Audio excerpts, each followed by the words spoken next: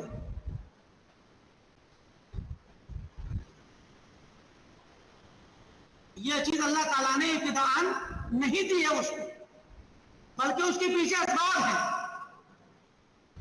تو جب یہ منع کرنا اور سزا دینا اللہ تعالیٰ کی طرف سے حکمت اور عدل ہے تو فَلَهُ الْحَمْدُ فِي الْحَالَيْنِ، تو دونوں حالتوں میں اس کے لیے تعریف، عطا کرے تب بھی تعریف اور نہ عطا کرے تب بھی تعریف. کیونکہ جو وہ جب نہیں عطا کرتا ہے، روک لیتا ہے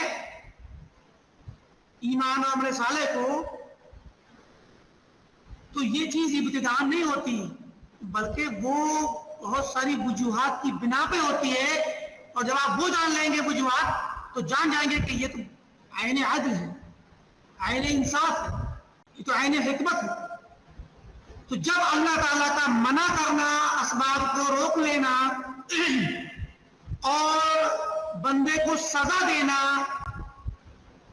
عمل صالح اور ایمان سے روک کر کے سزا دینا، اور یہ چیز ابتداء نہیں بھی ہے، ابتداء نہیں ہے، تو جب یہ چیز عدل اور حکمت کے مطابق ہے تو اللہ تعالیٰ کی ہر حال میں تعریف، ہر حال میں وہ کسی سے روک لے تب بھی تعریف کا مستحق ہے، اور کسی کو عطا کر دے تب بھی تعریف کا مستحق ہے۔ وَهُوَ الْمَحْمُودُ عَلَى كُلِّ حَالٍ، ہر حال میں وہ محمود ہے، قابل تعریف ہے۔ كُلُّ عَطَاءٍ مِّنْهُ فَضْلٌ، ہر عطیہ اس کی طرف سے ایک فضل ہے۔ وَكُلُّ عُقُوبَةٍ مِّنْهُ عَدْلٌ، اور اس کی ہر سزا، عطا کے مقابلے میں عقوبہ آیا یہاں پر ایسی پیش آ جائے۔ عطا میں ہے ایمان عطا کرنا، عمل صالح کی توفیق عطا کرنا، اور عقوبہ میں ہے ان چیزوں کو روک لینا۔ تو اس کی ہر سزا یہ بذات خود بندے کے لیے سزا ہے مشائخ۔ یہاں پر اصل میں کلام بہت ہی مختصر کر دیا گیا ہے۔ انہوں نے جو باتیں کہی ہیں وہ ابن قیم کے اور ابن تیمیہ کے کلام کا خلاصہ ہے، اور ابن تیمیہ اور ابن قیم کے کلام میں جہاں یہ باتیں آئی ہوئی ہیں وہاں پہ تفصیل سے آیا ہوا ہے کہ بندے سے ایمان چھین لینا یہ اس کے لیے سزا ہے، بندے کو عمل کی توفیق نہ دینا ہی پہلی سزا ہے، اور جب وہ عمل نہیں کرے گا تو اور ایمان اس کو نہیں ملے گا تو یہ بھی سزا، اور اس کے بعد جو اس کا نتیجہ ہے وہ بھی سزا ہے۔ تو فرمایا کہ اس کی طرف سے عطا کی جانے والی ہر عقوبت عدل ہے۔ کیوں؟ کیونکہ فَإِنَّهُ تَعَالَى حَكِيمٌ يَضَعُ الْأَشْيَاءَ فِي مَوَاضِعِهَا الَّتِي تَصْلُحُ لَهَا، کیونکہ وہ حکیم ہے، اشیاء کو رکھتا ہے ان کی ان جگہوں پر جہاں پر رکھنے کے لائق ہیں، جن جگہوں پہ رکھے جانے کے لائق ہیں وہی رکھتا ہے۔ كما قال تعالى وَإِذَا جَاءَتْهُمْ آيَةٌ قَالُوا لَن نُّؤْمِنَ حَتَّىٰ نُؤْتَىٰ مِثْلَ مَا أُوتِيَ رُسُلُ اللَّهِ۔ جب یہ بات ہوئی تو کیا فرمایا؟ اللَّهُ أَعْلَمُ حَيْثُ يَجْعَلُ رِسَالَتَهُ، اللہ تعالیٰ کو زیادہ پتہ ہے کہ وہ اپنی رسالت کہاں رکھے گا۔ فرمایا وَكَذَلِكَ فَتَنَّا بَعْضَهُم بِبَعْضٍ لِيَقُولُوا أَهَٰؤُلَاءِ مَنَّ اللَّهُ عَلَيْهِم مِّن بَيْنِنَا۔ اللہ تعالیٰ تو لوگوں کو آزماتا ہے بعض کو بعض کے ذریعے، تاکہ مجرم لوگ یہ کہیں کہ ارے ان لوگوں کو اللہ نے ہم پر ہمارے درمیان میں سے لے کے ہم پر ان پر احسان کیا، ہمارے درمیان میں سے چن کر کے ان پر احسان کیا اللہ نے۔ جب وہ تحقیر کریں گے تو اس تحقیر پر اللہ نے فرمایا کہ الیس اللہ بأعلم بالشاکرین، تم ان کو آخر سمجھتے ہو کہ اللہ تعالیٰ زیادہ جانکار نہیں ہے کہ شکر گزار بندے کون ہیں اس کے؟ ونحو ذلك وسيأتي لهذا زيادة بيان ان شاء اللہ تعالی۔ یہاں بات مختصر کر دی ہے مشائخ کہ جس بندے کو اللہ تعالیٰ گمراہ کرتا ہے اس کے ساتھ عدل کیسے ہے، اور ایمان عطا نہ کرنا یا گمراہی میں ڈال دینا یہ اس کے لیے سزا ہے۔ ابن قیم رحمۃ اللہ علیہ نے اپنی کتاب میں مختلف کتابوں میں لکھا ہے، جن میں سے الصواعق المرسلہ بھی ہے، اور شفاء العلیل ایک کتاب، بڑی مشہور کتاب شفاء العلیل ابن قیم کی، شفاء العلیل میں لکھا ہے کہ بندہ، اچھا یہ بتائیے آپ لوگوں کو بات سمجھ آ رہی کہ نہیں آ رہی؟ جی شیخ آ رہی ہے شیخ؟ آ رہی ہے شیخ۔ یعنی سمجھ میں آئے تو پوچھتے ہیں نا شیخ۔ جب بندے کو اللہ تعالیٰ نے ہدایت سے نوازا، نہیں نوازا، گمراہ کر دیا، تو اس کے ساتھ حکمت اور عدل ہے۔ کیا ہے حکمت؟ کوئی بتائے گا؟ عدل کیا ہے؟ بتائیے بھائی، کوئی بتائے۔ کیونکہ اللہ یہ رب العزت جانتا ہے حکمت کو اور چیز کو کہاں رکھنا ہے، کس چیز کو کہاں رکھنا ہے، یعنی کس کو جو ہے توفیق دینی ہے خیر کی اور کس کو جو ہے گمراہی، اس متعلق وہ سب وہی جانتا ہے بہتر۔ تو یہ حکمت تو ہوگی، عدل کیا ہے اس میں؟ اس میں عدل کیا ہے؟ حکمت تو ٹھیک آپ نے بیان کر دی، اس کو پتا ہے ٹھیک، اور جو کیا ہے وہ صحیح کیا ہے اس نے، لیکن عدل تو واضح کیجیے، عدل کیا ہے؟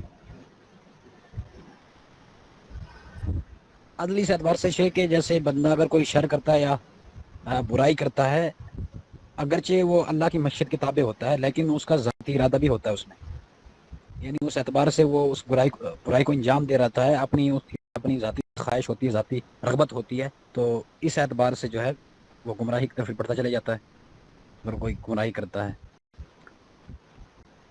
اعتبار سے پھر اچھا اللہ تعالیٰ اس کو سزا بھی دیتا ہے۔ جس بچے کو کفار کے گھر میں پیدا کیا، کافر کے گھر میں، اس نے کیا برائی کی؟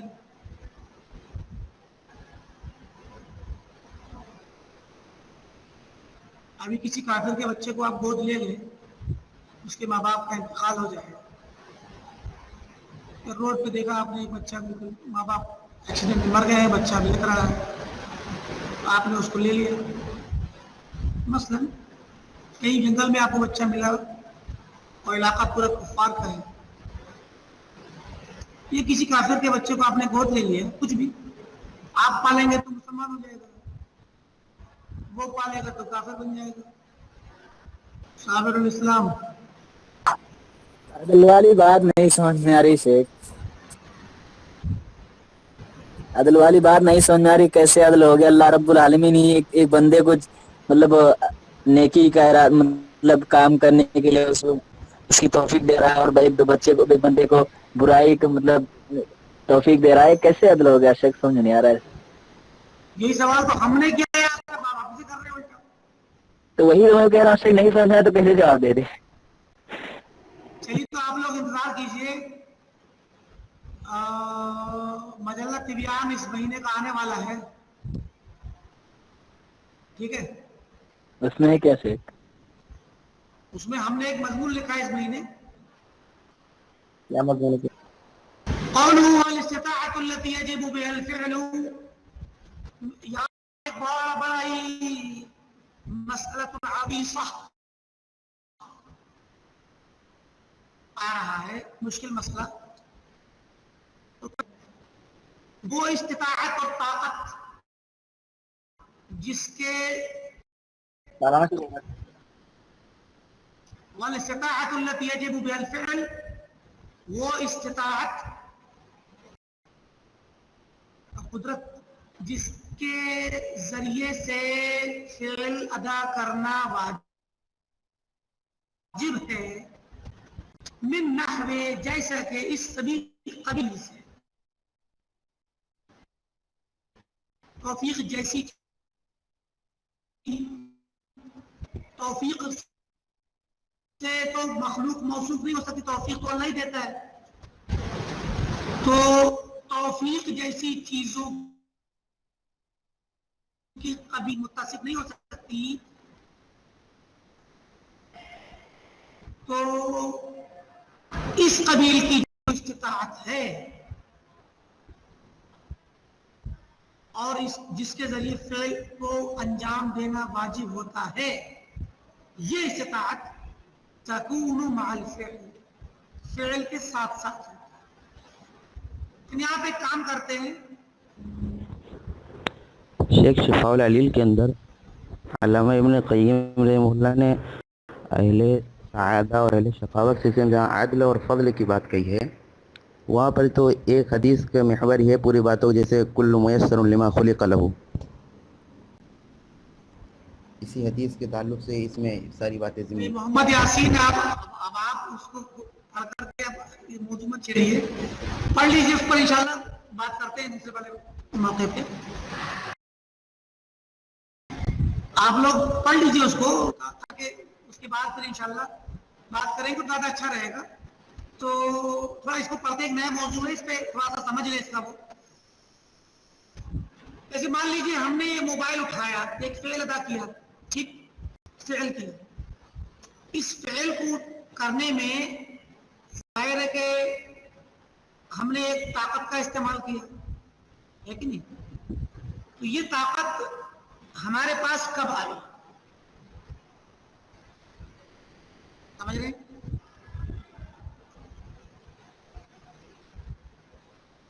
جی شیخ، بعد میں آئی تھی۔ سوال کو سمجھنے کی ضرورت ہے۔ ہم جیسے ہاتھ ہلا رہے ہیں نا، حرکت کر رہے ہیں، تو حرکت کرنا یہ بھی ایک فعل ہے، کچھ بھی کرنا ایک فعل ہے، جو بھی بندہ حرکت کرتا ہے، ہاتھ پر ہلائے، جسم ہلائے، زبان ہلائے، کچھ بھی، تو فعل کرتے وقت جو طاقت استعمال ہو رہی ہے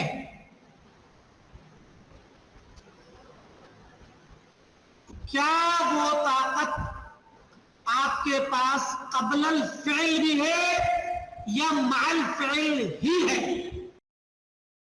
اللہ تعالیٰ مکلف نہیں کرتا کسی بندے کو مگر اس کی وسع کے وقت جتنی اس میں وسعت ہے، جتنی اس میں طاقت ہے اتنا ہی مکلف کرتا ہے. تو تکلیف پہلے آتی ہے، فعل بعد میں ہوتا ہے. تو مکلف جب کرتے وقت طاقت کو دیکھا جاتا ہے تو جس طاقت کو دیکھا جاتا ہے مکلف کرتے وقت اس میں سلامت آلات ہوتی ہے، صحت ہوتی ہے، اندرون جسم میں چلنے پھرنے کی طاقت ہوتی ہے. یہ والی طاقت جو ہے فعل سے پہلے ہوتی ہے اور اسی طاقت کو دیکھ کے شرعی تکلیفات اور شرعی پابندیاں، شرعی احکام اس کے ساتھ جڑے ہوتے ہیں. رہی بات کام کو ادا کرتے وقت کی طاقت، اس کا تعلق توفیق سے ہوتا ہے اور یہ طاقت فعل کے ساتھ ہوتی ہے، فعل سے پہلے نہیں ہو سکتی. لا حول ولا قوة الا بالله. سمجھ آئی بات مشاہد؟ ابھی آگے جب تھوڑا ڈیٹیل میں آئیں گے ہم تھوڑا سا تو اور بات واضح ہو جائے گی. چلیے